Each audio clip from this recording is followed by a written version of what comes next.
Kamusta mga ate, kuya, beshi? Si Chari po ito mula sa The Sun, Moon, Stars, PH Tarot. Ipapaalam ko lang po na ito po ay isang general read o pangkahalatang pagbabasa at maaring hindi lahat ay magtugma sa inyong sitwasyon. I-check din nyo ang inyong Moon, Rising at Venus sign. Baka doon mas tumugma ang read para sa inyo. At kung ang mensahe ay tama sa inyo, paki-like lang po at mag-subscribe kung hindi pa ninyo ito ginagawa. Okay, mag-umpisa na po tayo. Hello po mga ate ko Beshis, kamusta na po kayo? Dito ulit ako si Chari para gumawa ng another reading, and this is for the sign of Capricorn, Sun, Moon, Rising, and Venus. And welcome po yung mga cross-watchers natin at yung mga bago po natin viewers for Capi. Tignan natin kung ano yung message para sa'yo, Capi. We have dreams. Let go. And trust.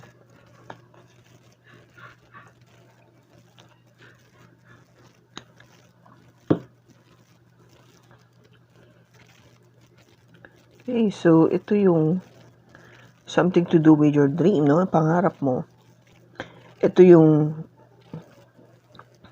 pangarap mo na ma-share mo sa person mo, yung mga gusto mo mangyari sa iyong buhay, no? Yung mga dinidream mo. But of course, letting go is also something that is best to, alsin mo na lang siya. Para yung universe, si God, would work on these things na para sa mas magandang timing. Kasi kung i-insist mo yung sayo, yung plano mo, yung timeline mo, hindi naman yun naangkop sa oras o panahon ni God o plano ni God para sa'yo. Hindi rin siya mangyayari. So, it's best that you just let it go and then let God, let God do His thing para for you na magbigyan na ng mas magandang plano ang hinaharap mo o yung future mo.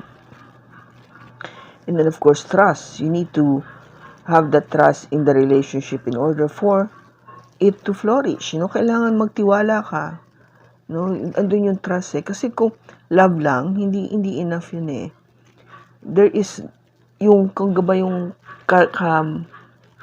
katabi o yung kasunod ng pagmamahal is yung pagtitiwala. Without pagtitiwala, mahirap mabuo ng malalim yung pagmamahalan. Kasi pag nasira ang tiwala, normally nagfa-follow na nawawala yung love. And kung may love ka naman pero wala kang tiwala nga, di ba? Hindi siya magiging matibay na relationship. So you need to trust.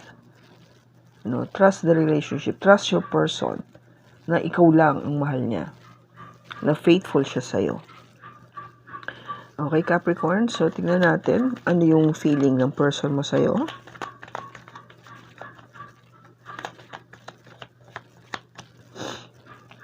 We have the Four of Pentacles. We have the King of Swords. We have the Queen of Swords. This is a pair. We have Temperance. We have the Seven of Wands. The Two of Swords. And the Wheel of Fortune. Bottom is the Ten of Swords. Okay, copy yung ating cross-watcher, yung person mo, is holding so tightly, talagang ayaw niya to let go. That's why maybe andito yung let go. Kung gaba parang nagaano siya trying to hold on to this relationship. Hindi niya basta-basta alam mo yun, mapakawalan. Kasal man kayo o hindi, yung feeling na hindi ko to pwedeng basta ibaliwala o alsin sa buhay ko. Kasi with the King and Queen of Swords, you know, this person, yung person mo, feels na you are a perfect match. No? Kayo yung pinagtadhana ng Diyos para maging mag-asawa o kayo maging mag-person o magkaroon ng relationship. Kung gabad, there is so much compatibility, no? Compatible kayo. You understood each other, you like each other. Marami kayong mga bagay na you find na you both like. Kaya kung gaba parang hindi ko basta-basta to pwedeng i-let go.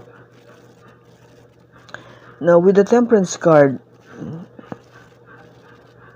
before I go, yung King and Queen of Swords is about energy from the air sign, Aquarius, Libra, or Gemini.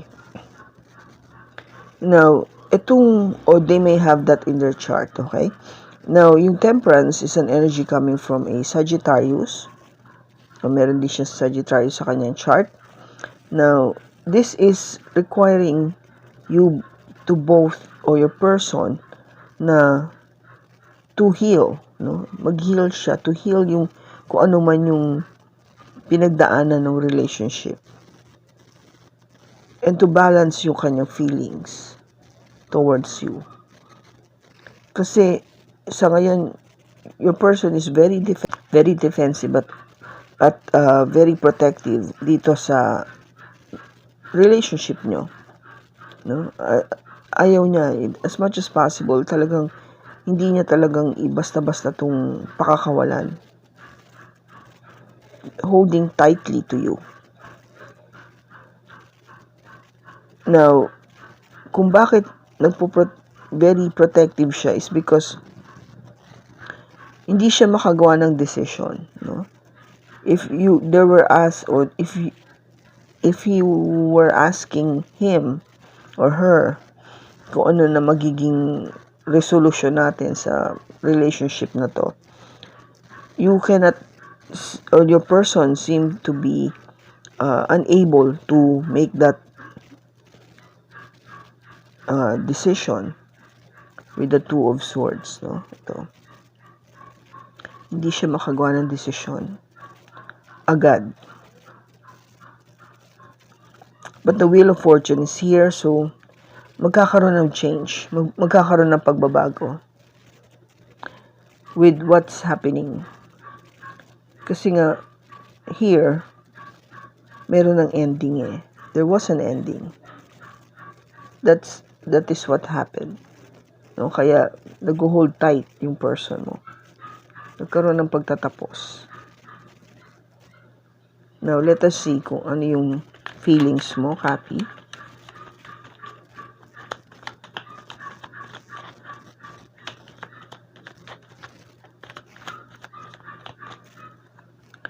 We have Judgment. We have the Tower. We have the King of Pentacles. The Ace of Pentacles. The World. The Moon.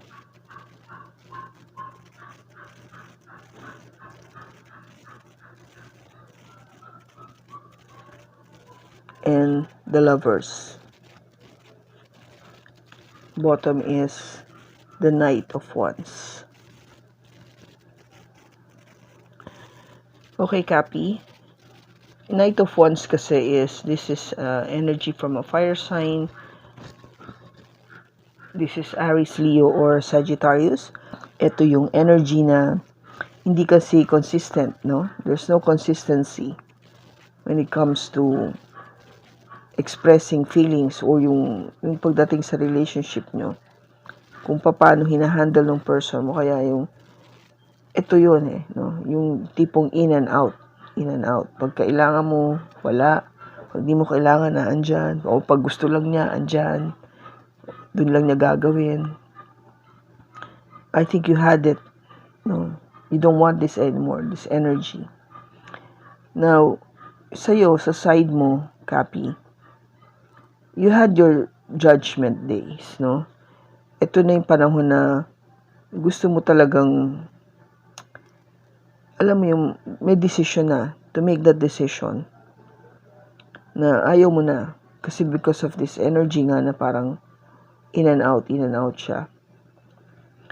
So what brought out that yung decision na yon is the tower. The tower energy is something na hindi mo na-expect na mangyayari. Something na shocking that would happen sa relationship. And with the King of Pentacles, itong shock na to has brought something na talagang hindi mo inaasahan that would make you more, or maybe that would give you out, or that would make you more, parang mas matigas pa, yung something that would make you more stable, almost determined. Kasi ang King of Pentacles is somebody na talagang porsigido, no? Hardworking, porsigido siya, determined person. And you are so determined to have this new beginning. Magkaroon ng panibagong buhay para sa sarili mo. Maybe because he had it enough, with this person. Yung gusto mo para sa iyo naman, sa sarili mo, panibagong buhay. And this time, kasi Pentacles, of course, this is what is important to you. Pera, material things, possession, property. Yun yung gusto mo magkaroon ng panibagong pag-umpisa. Mapundar mo ulit yan. Magkaroon ka niyan ng maraming pera. But of course, this cycle that you are wanting is already at its peak, no? Nasa kaduluduluhan na siya kasi andito yung world. The world card is of course an ending as well, no? Isang katapusan. An ending to have a new cycle. Kasi nga you wanted a new beginning. So this would, the universe or God gave you the world, itong world card, to end this cycle, no? Yung cycle na medyo hirap ka na. But of course, getting into that another cycle would mean something that you are not sure about. Kasi we have the moon energy coming from a Pisces. So may mga bagay na hindi ka sure, no? Hindi maliwanag sa iyo, hindi ka pa handa kung ano man yung parating, because you are unaware. You are not that aware what you'll be facing sa future. But what you are not seeing at the moment is the Lovers. This is energy coming from a Gemini, and yung Lovers nga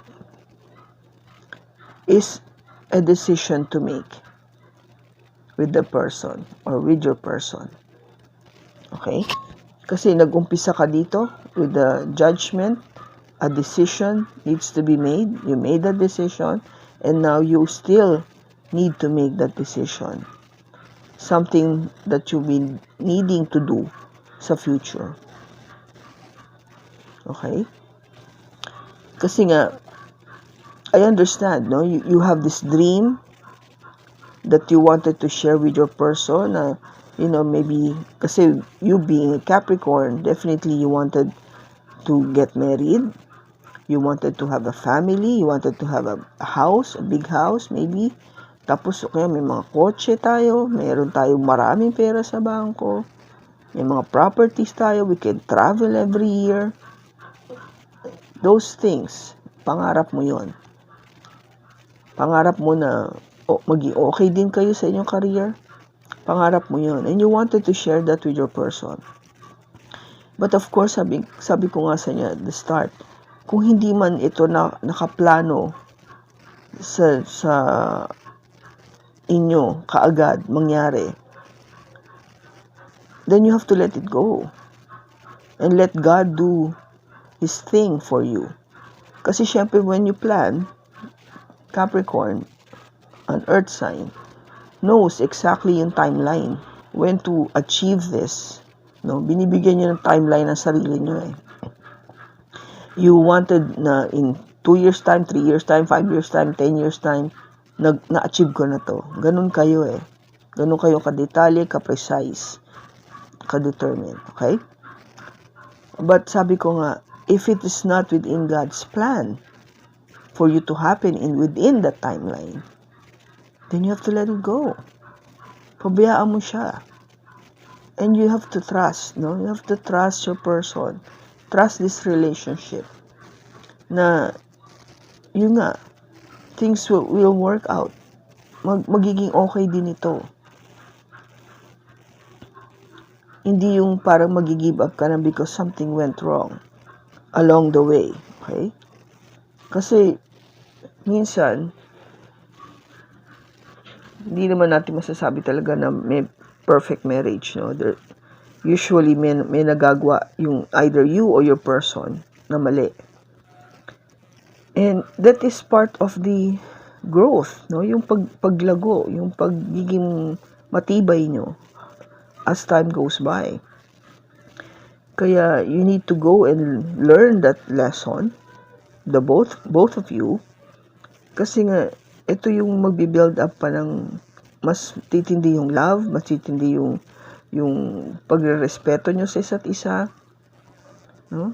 Yun yung tinuturo sa inyo. Now, let us see. Ano yung advice sa relationship na to?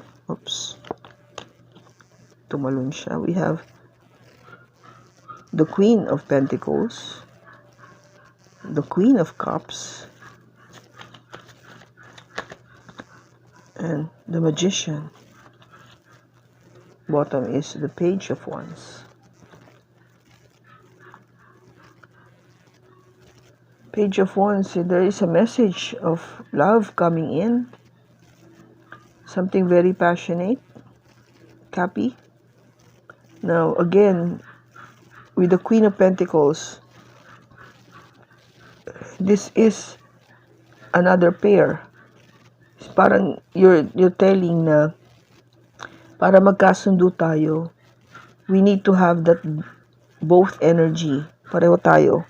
Kasi andito na yung King of Pentacles, so you need the Queen.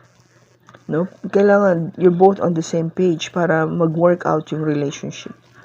And hindi lang yan, pagdating sa kaperahan, pagdating sa, pag-i-establish ang ating relationship, ang ating pamilya, but also when it comes to love. You both need to be on the same page pagdating sa pagmamahalan. And that could be manifested, no, with the Magician. This is an energy coming from a Virgo or Gemini. So, ito yung pinagdarasal nyo. This is what you've been wishing for, hoping for, na mangyari sa inyong dalawa. Okay? Which is not impossible. Kasi, yun nga andun yung manifestation. You just need to trust. Trust that God is doing all of this for a reason. Trust your person that he or she loves you. Trust that he or she is very faithful to you. Ikaw lang ang mahal niya. Okay? Andun yun eh. Because kung wala yung trust, wala ring love. Diba? Pag yun ang nawala, ang hirap ibalik ng pagmamahal kung nasira na yung tiwala. But nothing is impossible when it comes to love. Kasi yun lang ang totoo. That's the only thing that is truly real in this world is love. So, I hope na nakatulong ito sa'yo. Copy. Maraming salamat sa pagsama mo sa akin sa pagbasa na ito. Sa susunod po muli, ingat ka and God bless.